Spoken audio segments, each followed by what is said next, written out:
నైరుతి రుతుపవనాలు మరో 48 గంటలలోపు కేరళను తాకనున్నాయి. దీంతో ఏపీ వ్యాప్తంగా ఉష్ణోగ్రతలు తగ్గుముఖం పట్టనున్నాయి. అలాగే ఏపీలోని 9 జిల్లాలకు ఐఎండీ ఎల్లో అలర్ట్ ప్రకటించింది.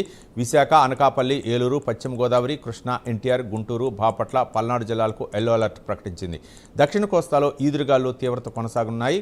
కావున 2 రోజుల పాటు దక్షిణ కోస్తా తీరంలో మత్స్యకారులు వేటకు వెళ్లవద్దని వాతావరణ శాఖ సూచించింది.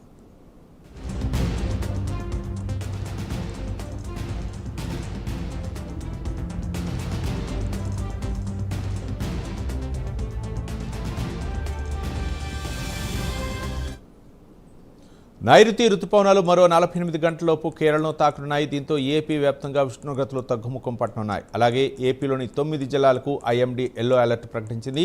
విశాఖ, అనకాపల్లి, ఏలూరు, పశ్చిమ గోదావరి, కృష్ణా, ఎన్టీఆర్, గుంటూరు, బాపట్ల, పల్నాడు జిల్లాలకు ఎల్లో అలర్ట్ ప్రకటించింది. దక్షిణ కోస్తాలో ఈదురుగాలుల తీవ్రత కొనసాగున్నాయి. కావున 2 రోజుల పాటు దక్షిణ కోస్తా తీరంలో మత్స్యకారులు వేటకు వెళ్లవద్దని వాతావరణ శాఖ సూచించింది.